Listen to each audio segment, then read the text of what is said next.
मकर संक्रांति की सबको बहुत बहुत हार्दिक शुभकामनाएं। मुबारक हो, बधाइयां हो। मकर संक्रांति अर्थात परिवर्तन के दिन कहा जाता है।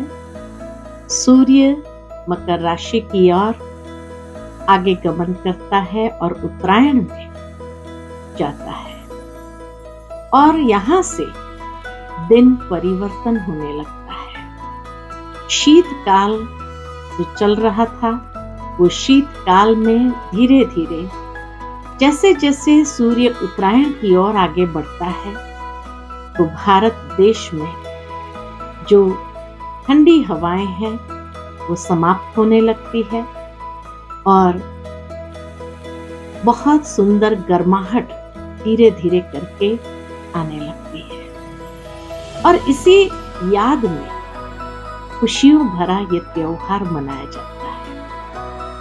उत्तर भारत में कई स्टेट्स में इसको उत्तरायण भी कहते हैं, अर्थात कि जब लोग पतंग उड़ाते हैं और पतंग उड़ाते हैं तो ऊंची पतंग उड़े, सभी अपने अपने घरों की छत पर जाकर के बहुत खुशी के साथ ये पतंग उड़ाते हैं, सब मिल करके भोजन खाते हैं और ये प्रतीक है हमारी आध्यात्मिक उन्नति का।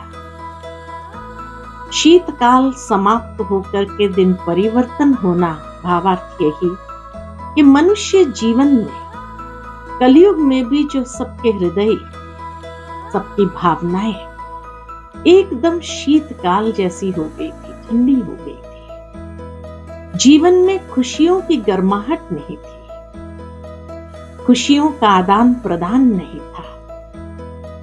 तो ये शीत लहर को समाप्त कर, क्योंकि जब शीतकाल में होते हैं तो जरूर है कि जहां खुशी ही ना हो, जीवन में उमंग उत्साह ना हो, तो कई लोग डिप्रेशन के शिकार बनते हैं।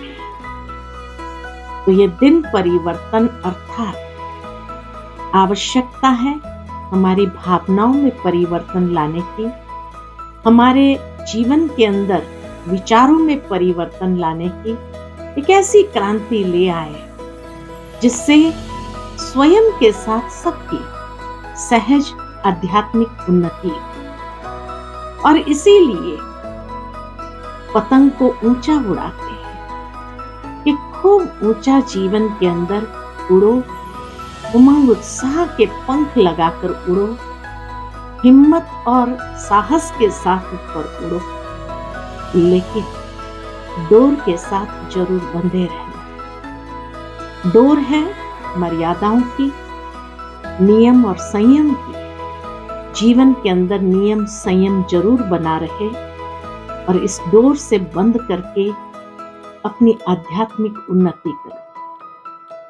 कहा जाता है कि कभी कभी सारे लोग जब पतंग उड़ाते हैं तो किसी किसी की पतंग आपस में उलझती भी है और उलझती है तो उस समय उड़ाने का तरीका यही होता है कि सहज सुलझ जाए, उसके लिए ढील छोड़ देते हैं। ढील छोड़ते हैं तो जैसे रस्सी और से और छोड़ते जाए और उसमें वो उलझी हुई पतंग कभी कभी सहजता से अलग हो जाती है। ढील छोड़ना आवश्यक है। भावार्थ यही कि उस समय अगर कोई खींचने लगे पतंग को और उस डोर को तो कटने की संभावना होती है। अब ढील छोड़ने का मतलब है कि जीवन के अंदर कभी कभी बातें ऐसी होती है जो उलझने वाली हो, या कई बार बातें मनुष्य के मन को मन मुटाव या उमंग उत्साह खत्म करने वाली हो।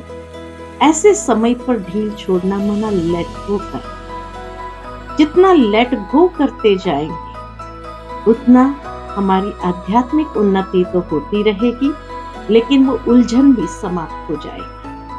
अगर उस समय हमने बात को खींचने का प्रयत्न किया उस बात को और ज्यादा खींचते रहे तो कटने की संभावना है। अर्थात संगठन से अलग हो जाएंगे, कट जाएंगे, और तब हमारे जीवन में वो उमंग उत्साह नहीं रहेगा। इसीलिए इस दिन पर विशेष लोग तिल गुड़ के लड्डू बना करके एक दूसरे को बांटते हैं और यही कहते हैं कि तिल गुड़ खाओ और मीठी मीठी बातें बोलो। महाराष्ट्र में विशेष कि तिल गुड़ देते हुए मीठी मीठी बातें करते रहे आपस में भी, और कभी कोई बातों में उलझे नहीं। भावार्थ यही कि जीवन के अंदर तिल बड़ा सूक्ष्म है, आत्माओं का प्रतीक है, और तिल के लड्डू जब बनाते हैं तो गुड़ आवश्यक है, अर्थात मीठा जरूरी है। मीठा होगा तो जैसे लड्डू बना सकेंगे, और तब एक दूसरे को लड्डू बांटते हुए वो मधुरता या एकता हमारी बनी रहेगी। तो समय के हिसाब से अब आवश्यकता है कि हम आपस में एक होकर के रहे, एक परमात्मा के संतान होने कारण उस एकता के सूत्र में बंधे रहे, और उसके लिए मधुरतापूर्ण व्यवहार हो एक दूसरे के साथ, और उस मधुरता के आधार से ही हमारा संबंध बहुत मीठा, व्यवहार बहुत मीठा हो। उसी का यादगार मकर संक्रांति के दिनों में विशेष कुंभ मेले पर शाही स्नान होता है, और उस दिन विशेष लोग जाकर के उस ठंडे पानी में स्नान करते हैं और अपने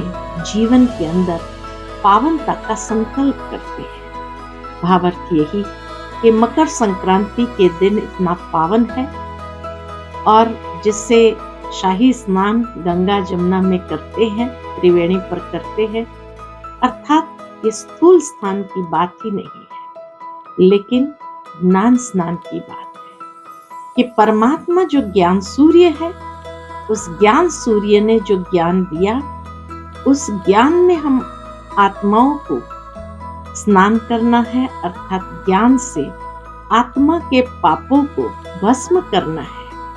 ये ज्ञान योग ही ज्ञानाग्नि और योगाग्नि है, जिससे हमारे पाप समाप्त होते हैं, आत्मा शुद्ध होने लगती है और पावन बनती है। तो ये दिन विशेष शाही स्नान का बताया जाता है, और इस दिन लाखों लोग भक्त जाकर के स्नान करते हैं। वास्तव में स्नान करना है सूक्ष्म आत्मा का स्नान। आत्मा के लिए कहा जाता, न अग्नि उसको जला सकती है, न हवा उसको सुखा सकती, न पानी उसको भिगो सकती। तो आत्मा को पावन बनाने के लिए तो ज्ञान स्नान की आवश्यकता है, और ये शाही स्नान करके हम आत्माएं पावन बने। तो ये है मकर संक्रांति का बहुत सुंदर रहस्य, और इसी शुभ रहस्य के साथ हम आज मकर संक्रांति को सेलिब्रेट करते हैं। पुनः पुनः सभी को बहुत बहुत हार्दिक बधाई हो, शुभकामनाएं। ओम शांति।